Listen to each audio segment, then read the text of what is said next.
में आ सकता है, आप समझ रहे हैं? पाकिस्तान तो सेंटर है ना, पाकिस्तान तो आप समझें कि ऑलरेडी है इसमें, पाकिस्तान तो इसका हिस्सा है और पाकिस्तान के ऊपर ही बहुत सारी चीज़ों का दारोमदार है। अब इसमें आप देखें ना कि मशरिक़ वुस्ता के अंदर उसमें डिस्कस करेंगे कि आने वाले दिनों में वहाँ पे जो जंगें शुरू होने जा रही हैं ये सारी आपस में मर्ज होंगी, इसमें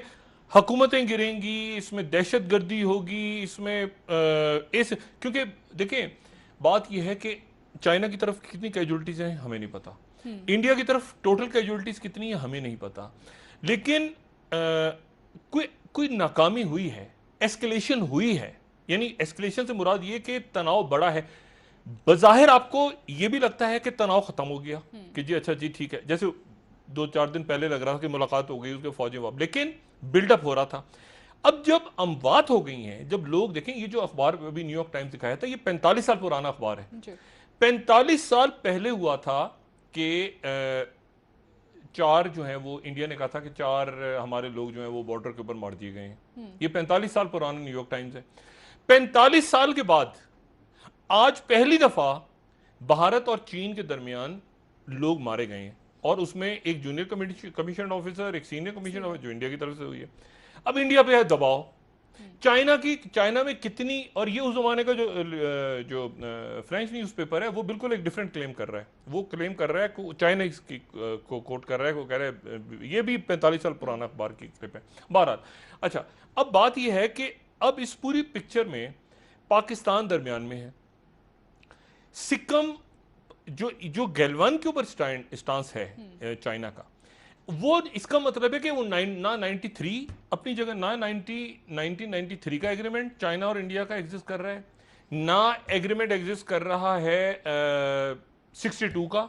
बल्कि 59 पे जो जो शो एन लाई का जो था चेयरमैन माओ का जो 59 का एग्रीमेंट था उसके ऊपर, जो शो एन लाई का एग्रीमेंट था उसके ऊपर जो है वो चाइना खड़ा है। अच्छा, अब यहां पर बराह रास्त ये वो जगह है जो सीपेक से मुतल्लिक है, जो मैं बार बार कह रहा हूं, क्योंकि अगर आप ये गैलवन वैली में घुस के और वहां से आउट हो गया है, इंडिया को क्या इंटरेस्ट था गैलवन वैली कहां गए, ये ऊपर, ये कोई जमीन की बात नहीं हो रही, ये पहाड़ी इलाके, ये वो इलाके हैं, ये जितना मैंने आपको दिखाया ना, ये मेनलैंड, इन मुल्कों के कंबोडिया, वियतनाम, बांग्लादेश, इनके दरमियान कोई सरहदें वरहदें नहीं है, पहाड़ी इलाके हैं, जंगल हैं, गोरीले घूम रहे हैं। और मैं आपको ये बताऊं कि इसका बरह रास्त सीपेक से ताल्लुक है। और मैं आपको तारीख में बड़ी मुख्तसर सी बात बता दूं, सकूत ढाका हुआ था ना, कोल्ड वॉर चल रही थी, हमारी गलतियां थी बहुत सी पाकिस्तान की, हम उसको एडमिट करते हैं, ठीक है ना। एक ज़बान का मसला था, बंगाली ज़बान की तहरीक चली थी, इलेक्शंस का रिजल्ट माना नहीं गया था, मुजीबुर रहमान की अवामी लीग जो है वो जाहिर है कि उसको अक्सरियत मिली थी, भुट्टो साहब, वो सारा कुछ हमें पता है। उसके बाद वहाँ पे फौजी ऑपरेशन शुरू हुआ, ये हुआ, मुक्ति बाहिनी एक बनी, उनको हथियार दिए इंडिया ने, सब कुछ हुआ।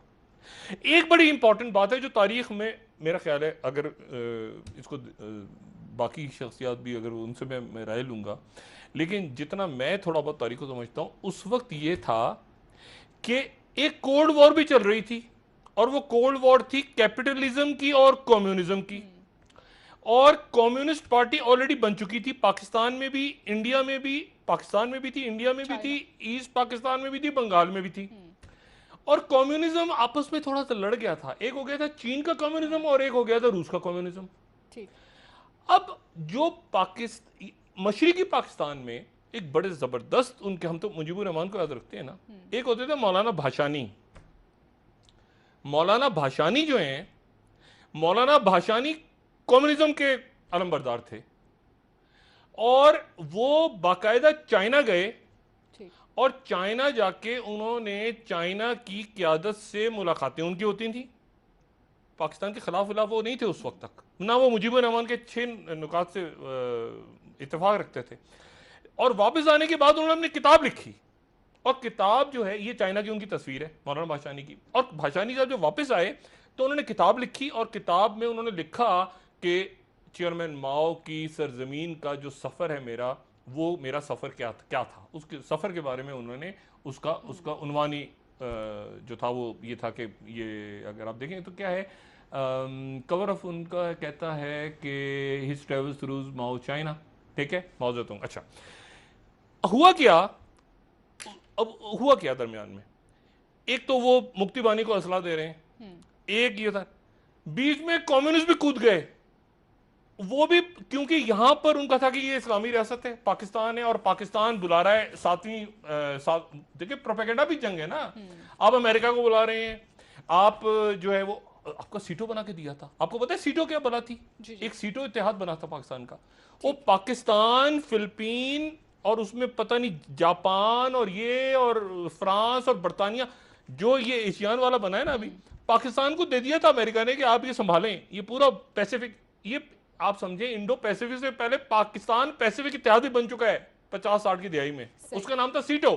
ठीक है, उसमें फिलिपीन और ये और वो सारे वो बहरहाल उसकी कोई वो परवाह ही नहीं भर सका। मैं सिर्फ ये कहना चाह रहा हूं कि भाषानी साहब अलग थे, मुजीबुर रहमान साहब अलग थे, लेकिन दरमियान में गोरिल्ले भी कूद गए कम्युनिस्ट, और वो इसलिए उनको ये कह के कुदवाया गया कि नंबर एक यहां के ये तो अमेरिका है, देखिए ये देखें ये बुला रहे हैं अमेरिका को, और ये हैं सीटों के रुकन, तो ब्रेन वॉशिंग होती है ना प्रोपेगेंडा, और वो उनको कोई गर्ज नहीं था इस बात से कि ये जो है आज़ादी की जंग है क्या, और फिर उनको ये बताया गया, क्योंकि आप याद करें हमारे पाकिस्तान से जमात इस्लामी के लोग गए थे, शम्स और बदर, अभी तक वहां जमात इस्लामी को फांसियां, तो उनको बताया गया कि ये रिजत पसंद, ये देखो इस्लामी तहरीकें, तो कम्युनिज्म, वो कम्युनिस्ट गोरिलों को और भड़काया गया, जब वो भड़काया वो भी कूद गए बीच में, सारी मुक्ति बाहिनी नहीं थी, ये दरमियान में कम्युनिस्ट लोग गोरिलों को। अच्छा, अब लेकिन क्या रौला पड़ा है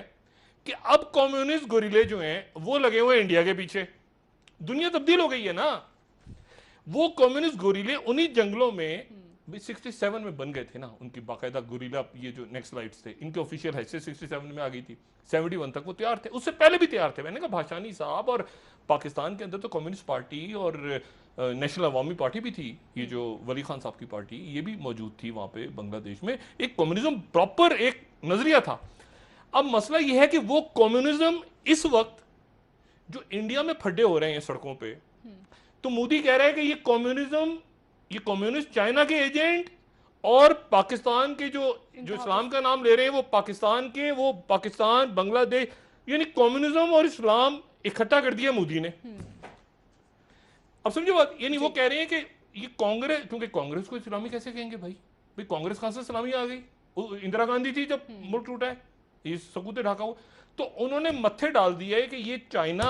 चाइना को क्या कहें, इस्लामी मुल्क है चाइना, वो कह रहे हैं कि कम्युनिस्ट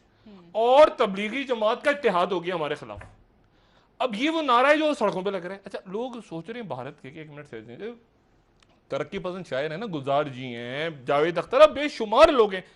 अब वो कह रहे हैं कि वो तरक्की पसंद लेफ्टिस्ट यानी कम्युनिज्म, वो पुरानी सोच रखने वाले, वो कह रहे हैं यार हमारा क्या ताल्लुक है इस्लामी तरीकों से। मोदी ने क्या किया है, क्योंकि चाइना को, पाकिस्तान को आप प्रोपेगेंडे में या आप हाइब्रिड वॉर में कैसे जोड़ेंगे, अवाम के सामने कैसे जोड़ेंगे, इंडियन अवाम के साथ, तो कम्युनिज्म अब ये हुआ है कि वो जो वहां पर, लेकिन उसका नुकसान क्या हुआ है, गोरिल्ले नहीं गोरिल्ले जो थे ये 5 रियासतों के, उनके साथ मिल गए रोहिंग्या मुसलमान,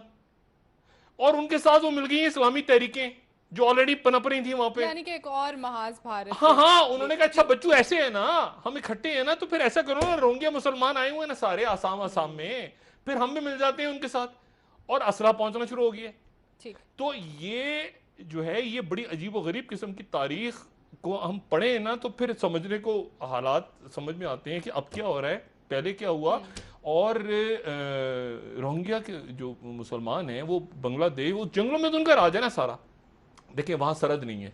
वहां स्मगलिंग, जैसे नेपाल वाला बॉर्डर था कुछ दिन पहले तक, वहां स्मगलिंग होती है, ये और कंबोडिया तक जाते हैं, इलीगल इमिग्रेंट्स भी, इलीगल इमिग्रेंट पैसे देके, इंडिया का कोई रूल वूल वहां पे नहीं है, असला है वहां पे, वो एक जमाने में वो गोल्डन ट्रायंगल वहीं होता था, वो अमेरिकन एयरलाइन चलती थी, वो दुनिया भर में ओपियम वगैरह बेची जाती थी, असला बहुत है, पैसा बहुत है, और वहां पर कमाल कर दिया मोदी ने कि मोदी ने जो माओइस्ट हैं